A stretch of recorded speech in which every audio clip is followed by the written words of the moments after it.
Good evening, ladies and gentlemen, and welcome to this evening's Planning Application Committee meeting. I'll start with our first item, which is the Chair's welcome. So I'll ask you that you ensure that you are all signed in on the sign-in sheet provided. These will be used in case of an evacuation. A fire drill is not expected, so if the alarm sounds, please evacuate the building quickly and calmly. Please use the stairs and do not use lifts. Once out of the building, please gather outside the Lloyds Bank building on the opposite side of the road. Exit by the door by which you entered the room or by the fire exits, which are clearly indicated by the standard green fire exit signs. If you need any assistance in evacuating the building, please make yourself known to a member of staff. This meeting is not being live streamed because we're having some issues with our live streaming equipment, but it is being recorded for future publication on the Council's website. Please can I ask for you to turn off your mobile phone or to ensure that it's turned to silent for the duration of the meeting. Item 2, apologies. I have one apology from Councillor Smith, who I believe you're going to be speaking instead as Ward Councillor. So we've got Councillor Harbison, who's substituting. So thank you, Councillor Harbison, for stepping in. Where is he? There he is, yeah. Sorry, hiding there. Councillor Harbison. And the other apology I've got is from Councillor Jay Shepherd. Okay, has everyone had a chance to look at the minutes? And are you okay if I sign those off? Okay, I'm seeing nods of assent from the members. So I shall sign the minutes of the previous meeting off.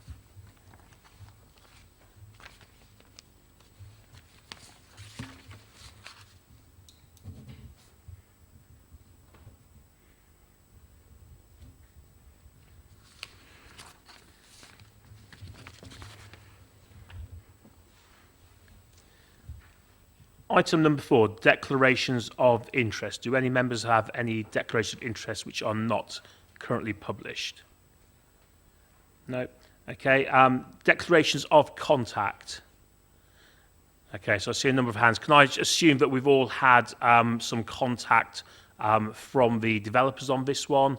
Yes, over the last few days. Yeah, so, okay, if we can all be entered in as having that. I've also been contacted as Ward Councillor in previous months, although I've not responded or said how I would vote tonight to those messages.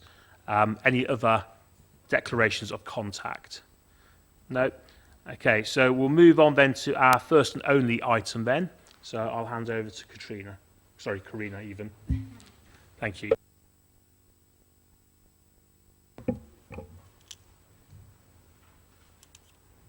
Maria, are you okay to... Thank you.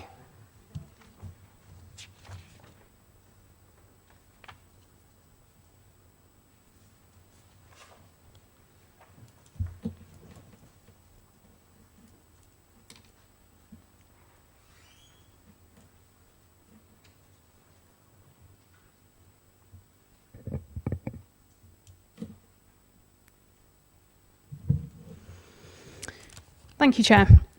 Item 1 seeks full planning permission for the installation of a ground-mounted solar development of approximately 25 megawatts export capacity, associated electrical and access infrastructure and landscaping on land at Toldish Hall Farm, Hawkesbury Lane.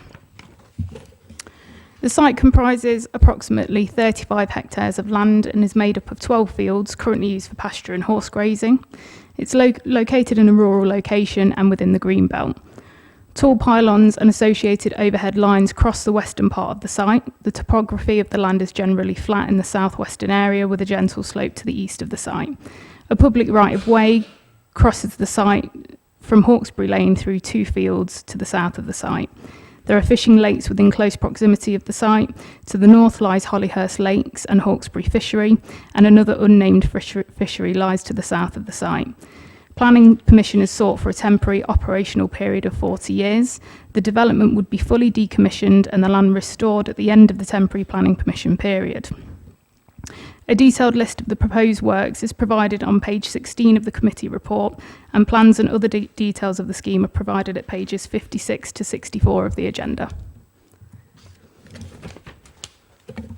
The key issues to consider in the assessment of this application are the principle of the development, greenbelt impacts, landscape and visual impacts, impacts upon rights of way, highway safety impacts, residential amenity and health impacts, heritage and archaeology, flood risk and drainage, ecology, biodiversity and landscaping, aviation safety, other material planning considerations, and the conclusion and planning balance.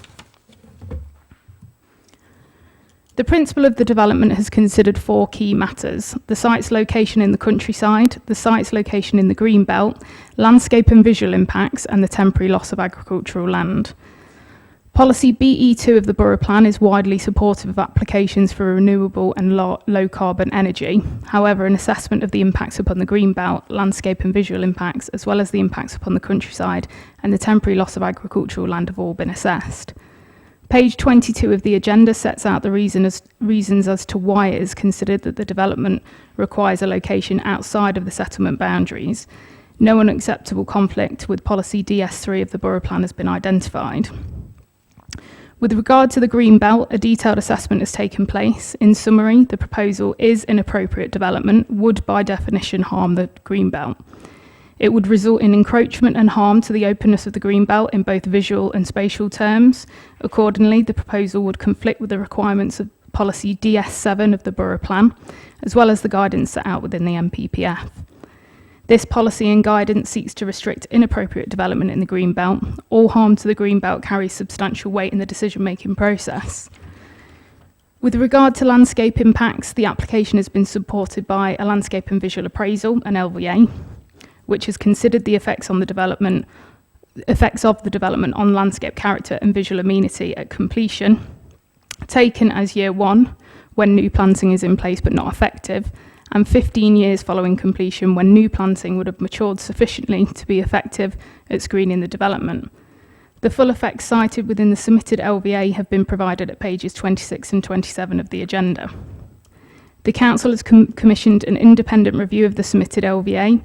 The review concludes that the submitted LVA is adequate for the purposes of identifying the overall landscape and visual effects, and its findings can form part of the overall consideration of the planning balance. The review goes on to confirm that the submitted LVA is generally carried out in an appropriate manner and is adequate in terms of its quality and comprehensiveness. Overall, the proposal would result in landscape harm, which would partly be mitigated by additional planting and a wider public right-of-way corridor. The resultant landscape harm arising as a result of the scheme would be weighed in the planning balance. Objections relating to the loss of agricultural land have been received. The PPG requires local authorities to aim to protect agricultural land from significant, inappropriate or unsustainable development proposals. Although some components of the development, such as the construction of a substation and other structures, may permanently affect agricultural land, this would be limited to small areas. The scheme would not result in the loss of best and most versatile agricultural land, and the temporary loss of land for agricultural uses are not considered to weigh against the scheme in the planning balance. The cumulative impacts of other nearby existing and planned solar developments has also been considered in the committee report.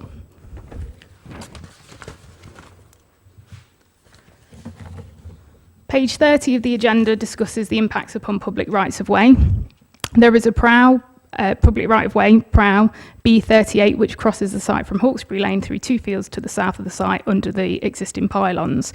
Other PROW routes are located near to the site to include footpath B34, B39, B40, and B54.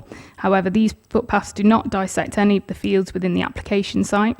Users of these routes currently enjoy a relatively open aspect over the countryside. The PROW within the site would be retained according to its current alignment, which would be between fields 3 and 4 and to the northern perimeter of field 5. The PROW would be positioned within a proposed amenity corridor, which has been increased in width during the course of the application. This amenity corridor is shown on section AAA, which is on the screen now, which has been provided on the submitted landscape mitigation plan.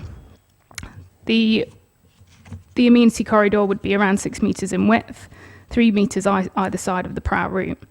The Council's planning policy team have recommended the removals of parcel 4 and parcel 5 from the scheme. However, this amendment has not been requested by planning officers in negotiations between the LPA and the applicant. The experience of the users of the right-of-way would inevitably be impacted upon as a result of the development. However, the tree planting and other planting proposed as a buffer between the Borough and the fields would be used for softening the visual intrusion of the development. The County Council's rights of way team have been consulted on the application, and they have advised that they have no objection subject to conditions. Overall, the proposed layout would ensure the continued recreational use of the public rights of way and would minimise as much as possible the visual outlook from the existing footpath and the impact upon its users. Access to the site will be taken from the B4 109 via an existing access junction at Toldish Hall Farm during the construction phase and via an existing access track to Hollyhurst Cottage during the operational phase. The main highway impacts are considered to arise as a result of the estimated 3 to 4 month construction period and any decommissioning works following the 40-year lifetime of the development. Glint and glare impacts have been assessed within the submitted glint and glare assessment, the GGA.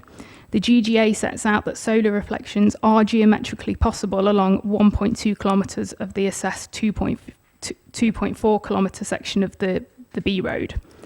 The assessment sets out that screening in the form of existing vegetation and/or buildings is predicted to obstruct views of reflecting panels, and therefore no impact is predicted concerning road safety.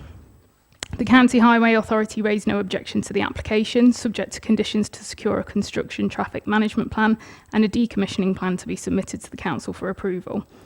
Overall, it's considered that the proposed development could operate, be constructed and decommissioned without detriment to highway safety. The main issues when having regard to residential amenity are considered to be impacts upon visual amenity, privacy, outlook and glint and glare impacts. Consideration has, however, been given to the impacts arising from the construction and decommissioning periods, as well as health impacts. With regard to visual effects from nearby properties, the proposal would result in significant effects on views, but only in views from certain windows, most of which would be at first floor level. The growth of the proposed planting in some cases can be expected to reduce the visibility of the development in most of these views, with the effects reducing over time. None of the views available from the properties would be blocked by the proposal. The submitted GGA sets out that solar reflections are geometrically possible towards 93 of the 191 assessed dwellings. It goes on to state that screening in the form of existing vegetation and/or buildings is predicted to obstruct views of reflecting panels. However, views are considered possible above the ground floor for one single dwelling, identified as Wayside, a property located to the northern side of the B road. The GGA predicts a low impact to the single dwelling and no significant impacts are predicted concerning residential amenity. No mitigation is recommended within the submitted GGA. A health impact assessment screening report has also been submitted to support the proposal, and the proposed development would not overall give rise to negative impacts in respect of health and well-being. In addition, noise impacts would be acceptable subject to planning conditions. There would be no overbearing effects, and the proposed CCTV cameras would not be capable of any substantive overlooking of neighbouring properties or private amenity spaces. Overall, the residential impacts of the scheme are considered to be acceptable. Turning to heritage impacts, the site is located within an area of archaeological interest. The application proposes to reduce ground disturbance to a maximum of 100 millimetres. The solar panels are proposed to be housed within preformed concrete feet to sit on the surface of the site.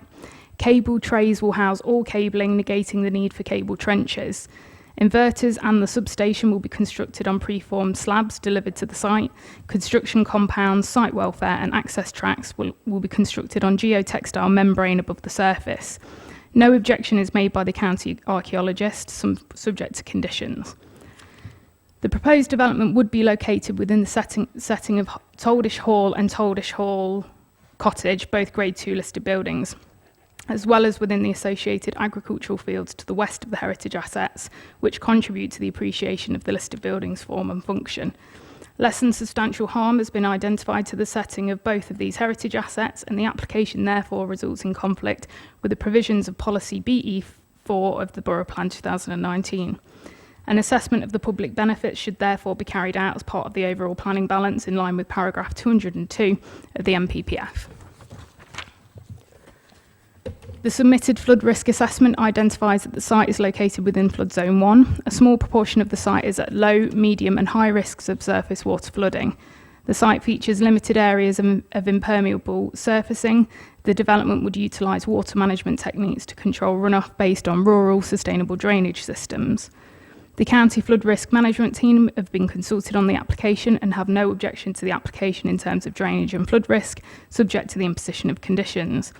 With regards to foul drainage, the submission states that foul waste would be managed by Portaloo type facilities with waste disposed of via licensed waste carrier, which is considered to be acceptable. Overall, it's considered that the conditions proposed would adequately address flood risk and drainage impacts, and no conflict is identified with the guidance set out within the PPG, the MPPF, or the requirements of policy NE4 of the Borough Plan. With regard to ecology, an extended Phase 1 habitat survey and habitat suitability index survey, bat roost assessment, badger survey and a series of breeding bird surveys have all been carried out. The Council's Parks and Green Spaces Planning Officer has assessed the proposal, and following further clarifications provided by the applicant's ecologist, no significant concerns have been raised, subject to the imposition of conditions to secure the submission of a great crested newt risk avoidance measures. A biodiversity ecological management plan and construction ecological management plan are also recommended to be attached to any permission granted. With regard to biodiversity, the proposal would result in a 89.35% increase in habitat units on site and an 11.83% increase in hedgerow units. Several on-site enhancement measures are proposed to include proposed hedgerow and enhancement of existing neutral and modified grassland to achieve better conditions. In terms of trees, a condition is recommended to be attached relating to a tree retention compliance condition. No objections have been raised by the Council's tree officer, subject to conditions relating to the restoration of the site. 2 small sections of hedgerow are proposed to be removed to allow for access to all parcels of land within the site. However, these would be compensated for elsewhere on site. Overall, the scheme would not result in unacceptable ecological impacts, nor would it result in any unacceptable impacts upon protected species or designated sites. Additionally, the scheme is also considered to be acceptable when having regard to hedgerow and tree impacts, and would result in a significant biodiversity net gain. Consideration has been given to the impacts upon aviation safety arising from glint and glare. The draft National Policy Statement for Renewable Energy Infrastructure states that there is no evidence that glint and glare from solar farms interfere in any way with aviation navigation or pilot and aircraft visibility or safety. The submitted GGA sets out that any solar reflections towards Coventry Airport are predicted to be acceptable in accordance with the associated guidance. Further detailed modelling is not recommended within the GGA, and the Council has no reason to discount the findings within the submitted GGA.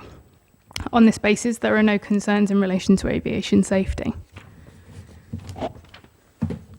Section 10 of the committee report sets out a number of material planning considerations which should be taken into account in the determination of this application.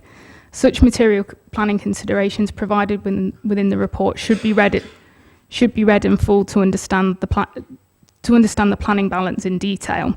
However, as a summary, Section 10 includes information provided within national planning statements for renewable energy infrastructure, the Borough Council's Climate Emergency Declaration, the Climate Change Act 2008, the government's net zero strategy, which commits to ensuring all electricity comes from low carbon sources by 2035, the government's 6th carbon budget, which requires a 68% reduction in annual UK greenhouse gas emissions by 2030 relative to 1990 levels, and a 78% reduction by 2035. Further information is provided relating to global temperature increases, the Glasgow Climate Pact and COP27, the UK Energy White Paper, Powering Our Net Zero Future 2020, and the 2022 Committee on Climate Change Progress Report to Parliament.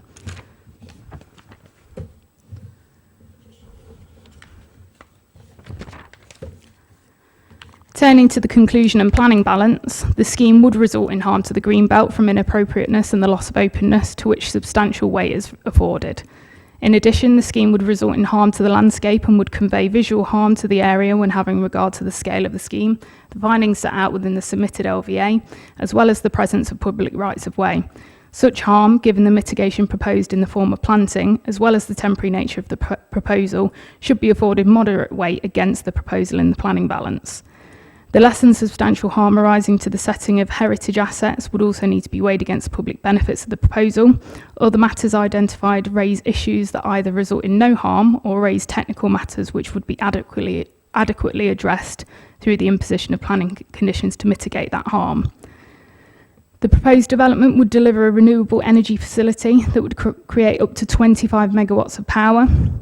This would provide power for around 7,091 households, result in carbon dioxide displacement of around 5,055 tonnes per annum, which would help to combat climate change and would support the government's policy for the UK's transition to achieving a low carbon economy and assist in meeting the UK's legally binding obligations for net zero carbon emissions by 2050.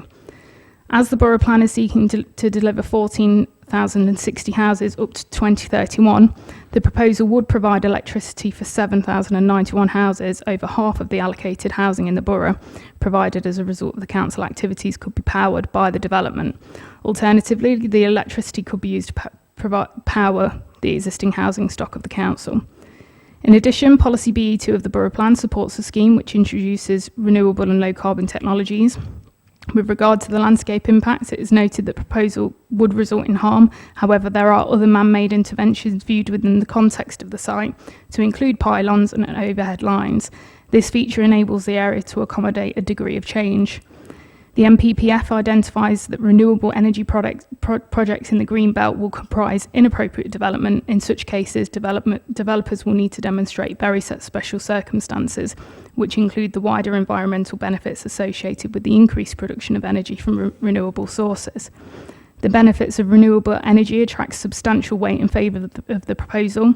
These benefits arising from the scheme would contribute to the ability to meet the requirements and the aims of the Paris Agreement, the Climate Change Act 2008, Net Zero Target, Net Zero Strategy, and the 2022 Committee on Climate Change Progress Report to Parliament. The benefits are also clearly defined within Section 14 of the MPPF 2021, which seeks to increase the use and supply of renewable energy and maximise the potential for suitable development to come forward. It also states that even small-scale projects provide a valuable contribution to cutting greenhouse gas emissions.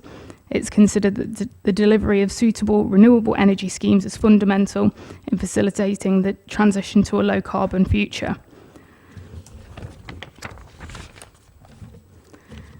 Overall, the public and other benefits arising from the scheme are considered to be of a sufficient magnitude to outweigh the harm arising to the greenbelt, landscape and visual harm, and the less than substantial harm arising to heritage assets. The benefits set out cumulatively would attract very substantial weight in favour of the proposal. The harm identified to the greenbelt would be clearly and demonstrably outweighed by other considerations identified, and the very special circumstances necessary to justify the development are considered to exist.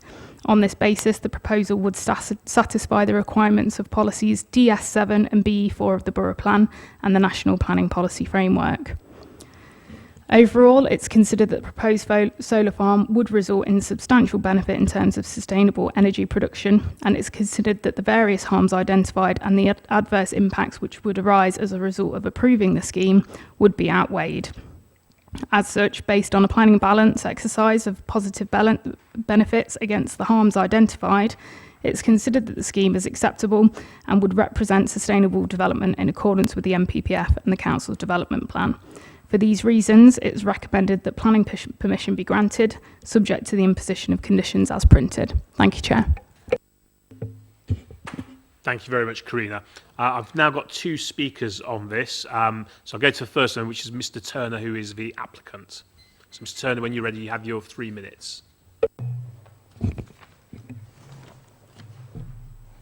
Good evening, and thank you for giving me the opportunity to speak on this important planning application. My name is Richard Turner, and I'm the planning manager for Novus, the applicant. This application was submitted in autumn 2022, following one of the hottest summers on UK record. This contrasted with the extreme cold weather we then experienced last winter, which had significant impacts, especially for those in fuel poverty given the cost of living crisis. It is impossible to ignore climate change impacts and the need to tackle the climate emergency. Importantly, solar offers both the cheapest and quickest form of renewable energy to deploy. Novus, as the leading UK solar development company, are working in partnership with Nova Group, who will build, own and operate this solar farm. The site is positioned outside any designated landscapes, sensitive ecological areas, and is at low risk of flooding. The site is predominantly Grade 3B pasture land, which DEFRA define as moderate quality and therefore is not best and most versatile. The site is positioned away from sensitive community areas and is visually contained by established and mature hedgerows and trees. This is reflected in the local support that has been received and the fact that there is only one objection. As we've just heard, your officers have provided a very thorough assessment of our application, weighing up the limited impacts of this temporary development within the Greenbelt against the very special circumstances and significant benefits, which then concludes with a recommendation for approval. I don't wish to repeat what has just been detailed. We'd just like to emphasise the following key project benefits before you debate this application. The Council declared a climate emergency in 2019 and committed to seeking to make the Council's activities carbon neutral by 2030. Importantly, this project can be built and energised next year in 2024. Furthermore, the solar panels will be removed at the end of the 40-year period and can then be recycled.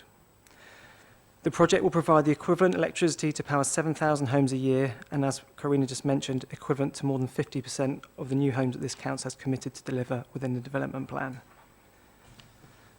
The solar farm will help to deliver the council's renewable energy and net zero targets, and importantly, I believe this will be the first grid-scale renewable energy project within the borough.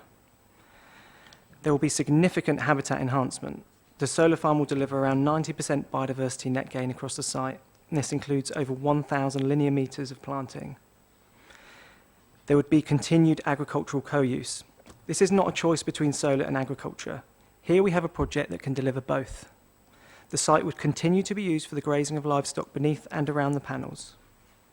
To conclude, our application presents a real opportunity to significantly reduce carbon emissions, to help tackle climate change. There are no statutory objections, and our project has local support. Thank you for your time, and I hope that you'll be able to support your officer's recommendation for approval of this vital renewable energy project. Thank you. Thank you, Mr. Turner. Do any members have any points of clarification they would like to seek at this point from Mr. Turner or anything he said? I'm not seeing any hands, so we'll go to our second speaker, which is Councillor Richard Smith, who will be speaking in support of the application and will be speaking as the ward councillor. Yes, thank you, Chair. Let's sit this side of the chamber and not vote, but I have a conflict of interest, having had some negotiations with the developer, so it precludes me from voting on this tonight. So I'm speaking as the ward councillor in favour of the application. As you've heard off the officer, we have a policy in both the current and the emerging borough plan, policy BE2, that refers to renewable and low carbon energy. This policy states that schemes to introduce renewable and low carbon technologies should be approved, providing they adhere to other policies within the borough plan as a whole. The officer's recommendation to approve this application guarantees it's been thoroughly checked against all relevant policies, and therefore there's no reason to do anything other than approve this application tonight. It is indeed rare that this committee considers applications where the consultation has attracted no objections, but this is a rare and fairly unique application and the first of its type in this borough. The site is in the Greenbelt on pasture land, but it's far away from any residential properties. It's totally discreet and won't even be visible from the road. The application's time limit of 40 years will see the land guaranteed to eventually return to its original status. In the meantime, the applicant is committed to mitigation measures that are proposed to minimise and in some cases totally avoid adverse effects of the site. These include retaining existing boundary vegetation with only small areas proposed to be removed to facilitate access between fields. The application also proposes planting new native hedgerow trees and areas of native woodland. Existing pasture covering the site will also be replaced with species-rich grasslands, wildflower meadows. This site will produce enough renewable and low-carbon energy to power over 7,000 local homes. And in my discussions with the applicant, we've agreed a fund to benefit good causes in the local community of Bulkington, who will receive an index-linked £250 per megawatt produced every year. That's over the next 40 years and adds up to over £250,000 in the community before the index linking, and that will benefit many local charities. As Ward Council, I'm very much in favour of this application, and I would urge committee to follow the officer's recommendation and vote to approve the application. Thank you, Chair. Thank you, Councillor Smith. Anyone got any points of clarification they'd like to seek? Okay, again, not seeing any hands. So we have a recommendation in front of us to grant planning permission subject to conditions as printed. Do I have a proposer and a seconder? So Councillor Wilson and Councillor Hartshorn. Anyone like to speak on this matter? Okay, Councillor Cape. It's a point of clarification. On page 62 and 63, there's a diagram of the fences that are going to be put in. I mean, I'm all for it for all the reasons that are given. However, I'd like some information as to whether or not these fences will also include gaps for wee beasties, hedgehogs, that kind of thing to get through. Because although I'm a carnivore, I love I love nature, and I've seen so many occasions where fences are put up and the animals don't know where to go, and you see them lying on the middle of the roads, or they just can't get through. In a lot of building estates now, housing estates, they're actually putting hedgehog runs and stuff in. Is there any way of mitigating that by putting gaps at certain spaces along the fences? That's just my question. Thank you, Councillor Cape. I don't know, Mr Turner, whether you'd like to have a crack at answering this one in the first instance. Certainly. Yeah, thank you, Councillor Kate. I've just, so on the page that you referred to, 62, that fencing, and this might help, I think, that fencing is just within some of the internal components. That's not the perimeter fencing. So if you just go back, I think, a couple of pages to 59, the fence that will go around the perimeter of the site is actually timber post and wire, a bit like deer-proof fencing. And within that, it is detailed that small mammal gates will be included at appropriate points. So we definitely would have that.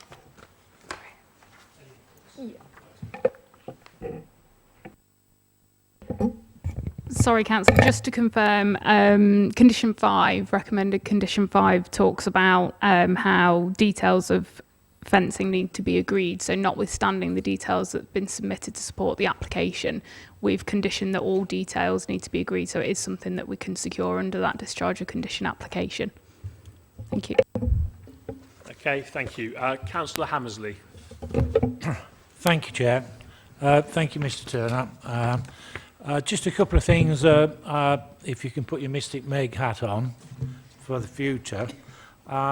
After 40 years, do you know if the panels will be replaced or if something else will be put there instead, or if it will be returned to arable, although Mr Smith said it may, or grazing land? So will there be enough energy produced, green energy produced around the country, so that when these are gone, that gap that leaves will be replaced elsewhere? So it's just the thought of afterwards, will there be enough energy when it's their end of life, shall we call them, finish? And one more thing, the 25 megawatts that you're producing, I assume this, if you take the shortest day of light and the longest day of light, is this the mean average over the year of the 25 megawatts? Thank you, Chair. Thank you. Councillor Hammersley, I'll try and get all, I think it was 2 questions, if it's 3, apologies. In terms of what we're proposing the solar farm for 40 years. We don't have any intention to extend that. You're absolutely right in your question. It would be crystal balling. Who knows in 40 years' time what the energy climate will look like and what the energy mix. But obviously, we're transitioning to renewables. There may be more wind in the future. There may be more offshore wind. There may be small nuclear reactors. But at this point in time, this is something that we can deliver quickly and efficiently. But at the end of that 40-year period, we would be proposing to remove everything from the site. It would be returned to its full agricultural use. Those panels, I think it's 97% of the panels can be actually recycled. So that will be done in terms of that question. In terms of the capacity, so 25 megawatts is the generating capacity of the facility effectively at its peak. It could generate up to 25 megawatts. That's not what it would do across the whole year, because as you pointed out, in the winter there will be less daylight hours, more cloud cover, and in the summer it would be greater than that. So it will be distributed across the year, but effectively it couldn't generate more than 25 megawatts at any one time. Okay, thank you. Do I have any other speakers? No? Okay, in that case, we will move to vote. All those in favour? Okay, so that is carried unanimously. Okay, in that case, thank you very much for joining us. I'll now bring this meeting to a close. Thank you, everyone.